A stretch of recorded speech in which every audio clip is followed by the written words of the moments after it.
சற்று முன் பதவியை ராஜினாமா செய்தார் புஷி ஆனந்த். அதிர்ச்சியில் விஜய், கட்சியை விட்டு விலகும் 30 மாவட்ட செயலாளர்களால் அதிர்ச்சி.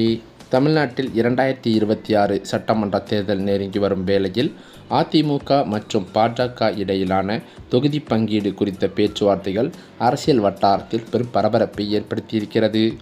அதிமுக கூட்டணியில் இடம்பெற்றுள்ள பாஜக இம்முறை சுமார் 50 தொகுதிகளை பெற வேண்டும் என்பதில் உறுதியாக இருப்பதாக தெரிகிறது.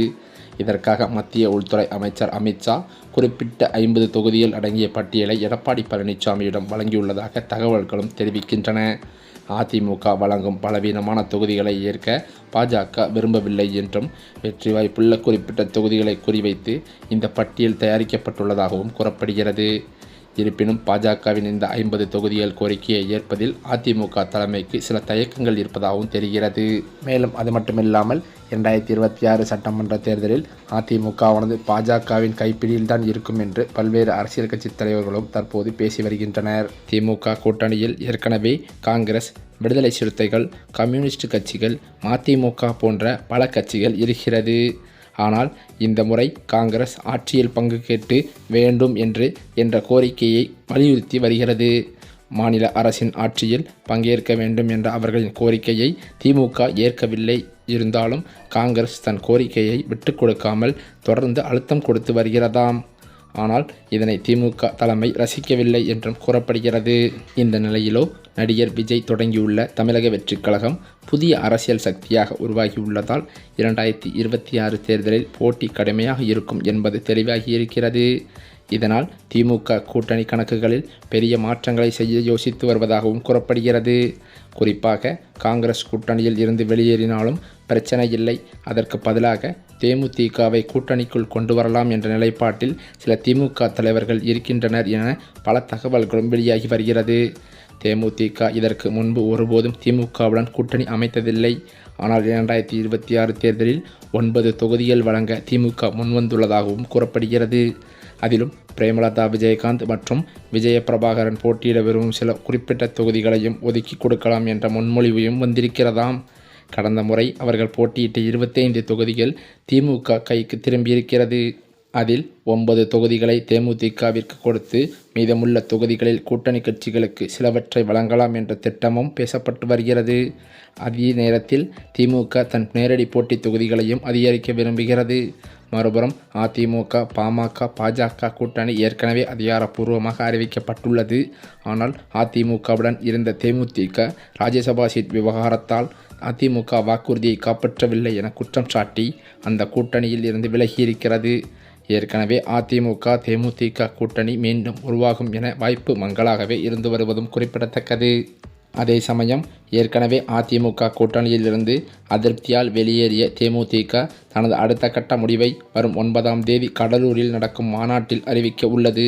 காங்கிரஸ் வெளியேறினால் மிஞ்சும் தொகுதிகளை தேமுதிகவுக்கும், கூடுதல் சீட் கேட்கும் மற்ற கூட்டணி கட்சிகளுக்கும் பிரித்து கொடுத்துவிட்டு அதிக இடங்களில் தாங்களே நேரடியாக போட்டியிட திமுக கணக்கு போடுகிறதாம். நடிகர் விஜயின் தமிழக வெற்றிக் கழகம் ஒருபுறம் சவாலாக இருக்கும் நிலையில் காங்கிரஸ் எடுக்கும் முடிவுகளை தங்களுக்கு சாதகமாக மாற்றிக்கொள்ள திமுக தீவிரமாக செயல்பட்டு வருகிறது. அதே சமயம் என்னதான் தனது கூட்டணியை பலமாக வைத்திருந்தாலும் மாற்றுக் கட்சியினரை தங்கள் கட்சியில் இணைக்கும் முயற்சியில் ஸ்டாலின் தீவிரம் காட்டி வருகின்றார். ஓரணியில் தமிழ்நாடு என்ற உறுப்பினர் சேர்க்கையின் மாற்றுக் கட்சியினர் பலரும் திமுகவில் இணைந்து வருகிறார்கள். அதிலும் குறிப்பாக அதிமுக மற்றும் பாஜகவை சேர்ந்த முக்கிய நிர்வாகிகள் பலரும் சமீப காலமாகவே திமுகவில் இணைந்து வருவதால் நாளுக்கு நாள் ஸ்டாலினுக்கு பலம் கூடிக்கொண்டே செல்கிறது. இப்படியான நிலையில் அண்ணா அறிவாலயத்தில் முதலமைச்சர் ஸ்டாலின் முன்னிலையில் அதிமுகவின் எக்ஸ்-எம்எல்ஏக்கள் இருவர் தங்களை திமுகவில் இணைத்து கொண்டனர். 1991 தேர்தலில் சிவகாசி எம்எல்ஏவாக இருந்த பாலகங்காதரன், பழனி எம்எல்ஏவாக இருந்த சுப்புரத்னம் ஆகிய இருவரும் திமுகவில் ஐக்கியமாகியுள்ளனர். இதில் குறிப்பாக பாலகங்காதரன் ஓபிஎஸ்ஸுக்காக ஆதரவாக டிவி நிகழ்ச்சிகளில் பங்கேற்று மும்முரம் காட்டி வந்த நிலையில் திடீரென கட்சி மாறியிருக்கிறார். இதனால் சமீபத்தில் ஓபிஎஸ் ஆதரவாளரான மனோஜ் பாண்டியன் எம்எல்ஏ திமுகவில் இணைந்ததும் குறிப்பிடத்தக்கது. மேலும் அது மட்டுமில்லாமல் தமிழக காங்கிரஸ் கமிட்டியின் தலைவராக இருந்து வரும் செல்வ பெருந்தகை தற்போது மாற்றப்பட வாய்ப்புள்ளதாக டெல்லி அரசியல் வட்டாரங்களில் பரவும் செய்தி திமுக கூட்டணியில் அதிர்ச்சியை ஏற்படுத்தியிருக்கிறது. விருதுநகர் நாடாளுமன்ற உறுப்பினர் மாணிக்கம் தாக்கூர் புதிய தலைவராக நியமிக்கப்படலாம் என்றும் பேசப்பட்டு வருகிறதாம். சமீப காலமாகவே மாணிக்கம் தாக்கூர் ஆட்சியில் பங்கு என்ற முழக்கத்தை தீவிரமாக முன்வைத்து வருவது திமுக தலைமைக்கு சங்கடத்தை ஏற்படுத்தியிருந்தது. இப்படியான நிலையில் ராகுல் காந்திக்கு நெருக்கமானவராக இருக்கும் மாணிக்கம் தாக்கூர் தலைவரானால் திமுக மற்றும் காங்கிரஸ் உறவில் புதிய மாற்றங்கள் ஏற்படும். 2026 சட்டமன்ற தேர்தலை முன்னிட்டு கூட்டணி கணக்குகளை சரி செய்வதற்காக மேலிடம் இந்த மாற்றத்தை திட்டமிடுவதாகவும் தெரிகிறது. இருந்தாலும் செல்வ பெருந்தகையை பதவியிலிருந்து நீக்கினால் அது சமூக ரீதியான விவாதங்களை உருவாக்கும் என்பதால் காங்கிரஸ் மேலிடம் மிகவும் கவனமாக ஆலோசித்து வருகிறதாம். இந்த தலைமை மற்றும் மாற்றமானது உறுதியானால் வருகின்ற பொங்கலுக்கு பிறகு அதிகாரப்பூர்வ அறிவிப்பே வெளியாகும் என புதிய தகவல்களும் வெளியாகியுள்ளது. ஏற்கனவே தமிழகத்தில் வரவிருக்கும் சட்டமன்ற தேர்தலை முன்னிட்டு அரசியல் களம் வேகமாக சூடுபிடிக்க தொடங்கியிருக்கிறது. மேலும் கூட்டணியில் உள்ள காங்கிரஸ் கட்சி இந்த முறை ஆட்சியில் பங்கு வேண்டும் என்று பிடிவாதம் பிடித்து வருகிறதாம். இதற்கு திமுக உடன்படாத நிலையில் ஒருவேளை காங்கிரஸ் கூட்டணியை விட்டு வெளியேறினால் அந்த இடத்தை தேமுதிகவை கொண்டு நிரப்ப திமுக தலைமை திட்டமிட்டிருக்கிறதாம். இப்படிப்பட்ட நிலையில்தான் தமிழகத்தில் விரைவில் சட்டசபை தேர்தல் நடைபெற இருக்கும் நிலையில் தேதி எப்போது அறிவிக்கப்படும் என்ற கேள்வி அரசியல் வட்டாரத்தில் பெரும் எதிர்பார்ப்பை ஏற்படுத்தியிருக்கிறது. இதற்காக அனைத்து அரசியல் கட்சிகளும் தீவிரமாக தயாராகியும் வருகின்றனர். இந்த சூழலில் தேர்தல் அறிவிப்பு தொடர்பான முக்கிய தகவல் வெளியாகியிருக்கிறது. கடந்த 2021ஆம் ஆண்டு நடைபெற்ற தமிழக சட்டசபை தேர்தலில் திமுக வெற்றி பெற்று ஆட்சியை கைப்பற்றியது. அதன் தொடர்ச்சியாக 2021 மே 7ஆம் தேதி திமுக தலைவர் மு.க. ஸ்டாலின் தமிழக முதல்வராகவும் பதவியேற்றிருந்தார். தற்போது அந்த ஆட்சியின் 5 ஆண்டு காலம் 2026 மே மாதத்தில் நிறைவடைய இருக்கிறது. இதனைத் தொடர்ந்து அடுத்த சட்டசபை தேர்தலுக்கான பணிகளில் அரசியல் கட்சிகள் முழுவீச்சில் ஈடுபட்டு வருகின்றன. இந்த முறை தமிழகத்தில் 4 முனை போட்டி நிலவி வந்தது. திமுக தலைமையிலான கூட்டணி, அதிமுக தலைமையிலான கூட்டணி, சீமானின் நாம் தமிழர் கட்சி மற்றும் நடிகர் விஜய் தலைமையிலான புதிதாக உருவான தமிழக வெற்றிக் கழகம் ஆகிய கட்சிகள் தேர்தல் களத்தில் நேரடியாக மோத இருக்கின்றன. மேலும் திமுக தனது தற்போதைய கூட்டணி கட்சிகளை தக்க வைக்க முயற்சி செய்து வரும் நிலையில் அதிமுக தரப்பில் எதிர்க்கட்சித் தலைவர் எடப்பாடி பழனிசாமி மற்றும் பாஜக தலைவர்கள் கூட்டணியை பலப்படுத்தும் பணிகளில் ஈடுபட்டு வருகின்றனர். விஜய் தனது கட்சிக்கான கூட்டணியை அமைக்க முயற்சி செய்தும் வருகிறார். அதே நேரத்தில் நாம் தமிழர் கட்சி தனித்து போட்டியிடும் என சீமான் ஏற்கனவே அறிவித்ததும் குறிப்பிடத்தக்கது. இந்த நிலையில்தான் தமிழக சட்டசபை தேர்தல் தேதி எப்போது அறிவிக்கப்படும் என்பது குறித்து முக்கிய தகவலானது வெளியாகியிருக்கிறது.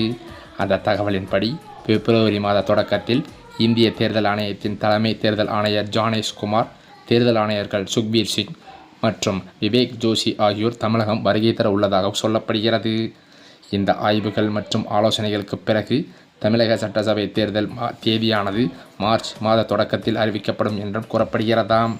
இந்த சூழ்நிலையில்தான் என்டிஏ கூட்டணியில் அதிமுகவானது இணைந்த நிலையில் அதனைத் தொடர்ந்து அமமுக கட்சியின் பொதுச் செயலாளரான டிடிவி தினகரனும் தனது கட்சியை என்டிஏ கூட்டணியில் இணைத்தது பேசும் பொருளாகியுள்ளது.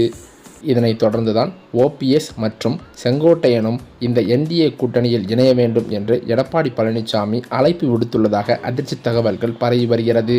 இதன் அடிப்படையில் தான் செங்கோட்டையன் அவர்கள் அதிமுகவில் இணைவதற்கான பேச்சுவார்த்தையை தொடங்கிய நிலையில் தாவேகாவிலிருந்து அனைத்து பதவிகளையும் ராஜினாமா செய்ய உள்ளதாக அவரது நெருங்கிய வட்டாரங்களில் தகவல்கள் கசிந்துள்ளன. இது தாவேகா தொண்டர்களுக்கு பேரதிர்ச்சியை ஏற்படுத்தியுள்ளது. இதனைத் தொடர்ந்துதான் தாவேகாவில் பல்வேறு மாவட்ட செயலாளர்களின் பதவி மோசடி காரணமாக புஷி ஆனந்த் மீது பல்வேறு குற்றச்சாட்டுகள் விஜய்க்கே வந்துள்ளதாக அதிர்ச்சி தகவல்கள் பரவி வருகிறது. இதன் காரணத்தினால் தாமாகவே முன்வந்து பதவியை ராஜினாமா செய்யும் அளவிற்கு புஷி ஆனந்த் முடிவெடுத்துள்ளதாக அவரது ஆதரவாளர்கள் மத்தியில் பேச்சுக்களும் அடிபடுகிறது. இது விஜய்க்கு பேரதிர்ச்சியை தான் ஏற்படுத்தியுள்ளது.